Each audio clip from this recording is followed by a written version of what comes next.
नमस्कार विद्यार्थियों, हमारे चैनल बूस्ट सर्जी में एक बार पुनः आपका स्वागत है।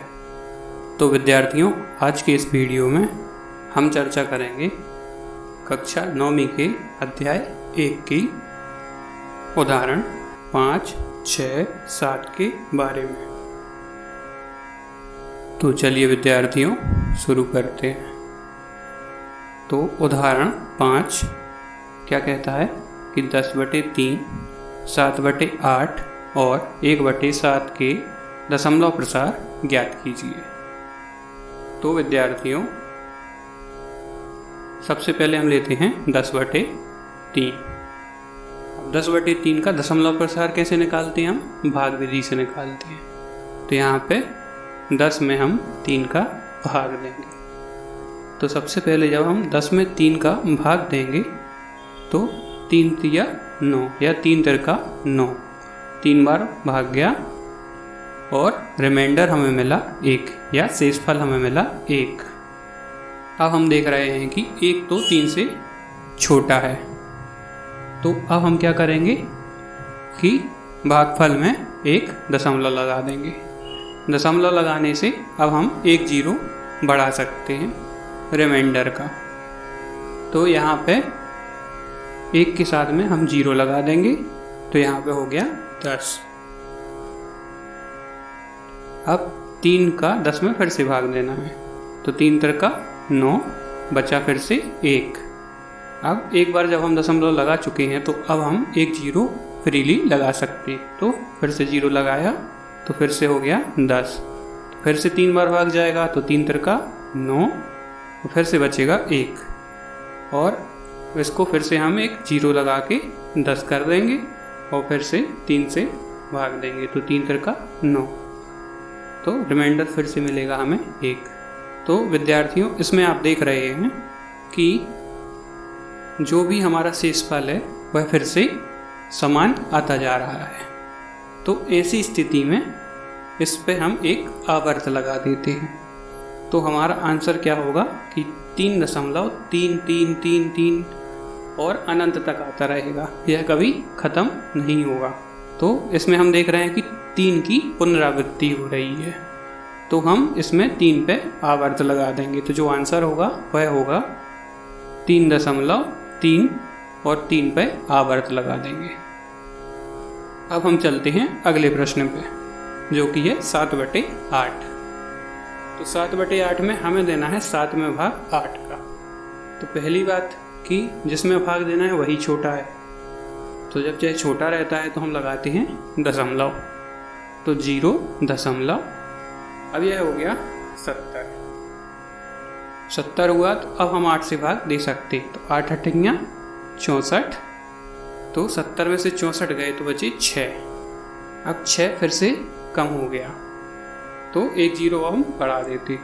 तो यह हो जाएगा 60। तो 8 का भाग जब हम 60 में देंगे तो 7 बार जाएगा। 8 ही 7 56। तो जब 60 में से 56 घटाएंगे तो हमारे पास आएगा 4 और फिर से हम 0 लगा देंगे।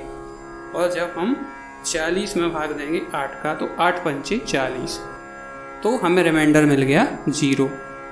तो इसका आंसर विद्यार्थियों क्या होगा? 0.875। इसमें कोई आवर्त लगाने की जरूरत नहीं है क्योंकि हमारा शेषफल 0 आ गया है। अब हम चलते हैं प्रश्न क्रमांक 3, 1/7। अब 1/7 मतलब 1 में भाग देना है हमें 7 का।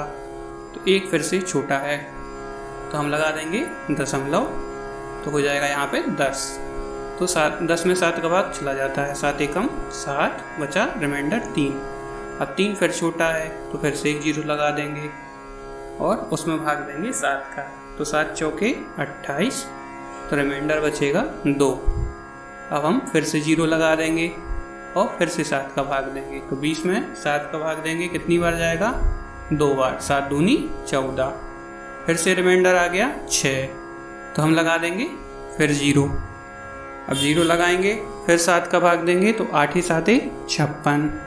तो रिमाइंडर फिर से आ गया 4 आया। 4 फिर छोटा है तो फिर से 0 लगाएंगे और 7 से भाग देंगे।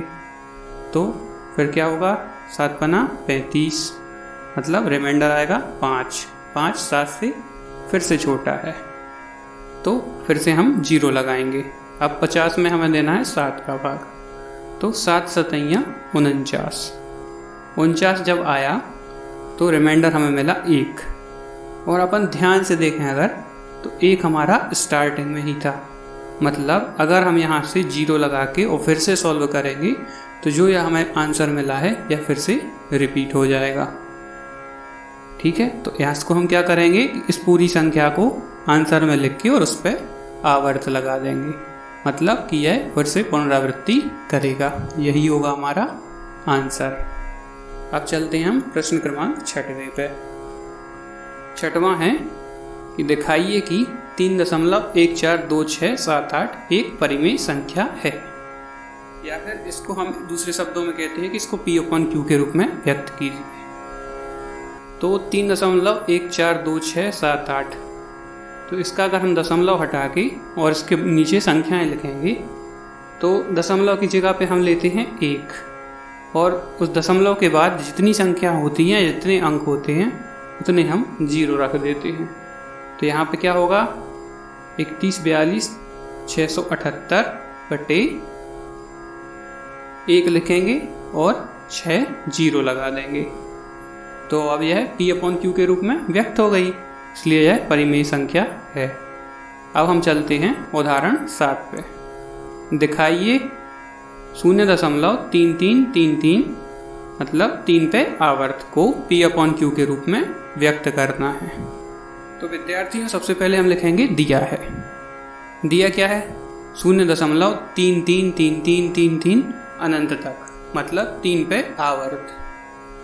अब इसको हम मान लेंगे x, तो माना x बराबर 0.3333 अनंत तक। इसको हम दे देंगे समीकरण नंबर 1। अब हम देख रहे हैं कि इसमें एक हम युक्ति लगाएंगे कि दोनों पक्षों में 10 से गुणा कर देंगे। अब इसमें हमने 10 से ही गुणा क्यों किया, तो इसका कारण है कि इसमें एक अंक पे पुनरावृत्ति हो रही है, मतलब 3 अकेले की पुनरावृत्ति हो रही है। तो यहाँ पे हम 10 से गुणा करेंगे। यदि 3 से ज़्यादा अंक होते, जैसे 34 होता, 34 34 34 34 बार बार होता, तो हम क्या करते कि 100 से गुणा करते, क्योंकि 3 और 4 2 अंकों की पुनरावृत्ति होती। तो अभी हम इससे 10 से गुणा करेंगे तो हमें मिलेगा 10x बराबर 10 गुणित 0.3333, अर्थात 10x बराबर 3.3333। इसको हम दे देंगे समीकरण 2।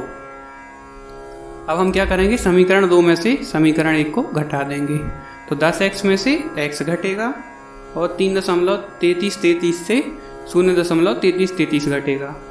तो यहाँ पे हमें क्या मिलेगा, 9x बराबर 3.0000, अर्थात 0 दशमलव के बाद 0 का कोई महत्व नहीं होता, बराबर हो जाएगा 3।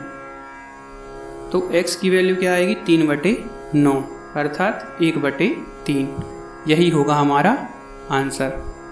तो विद्यार्थियों, अगर वीडियो पसंद आया हो तो वीडियो को लाइक करें, कमेंट करें एवं अपने मित्रों के साथ शेयर करें। धन्यवाद।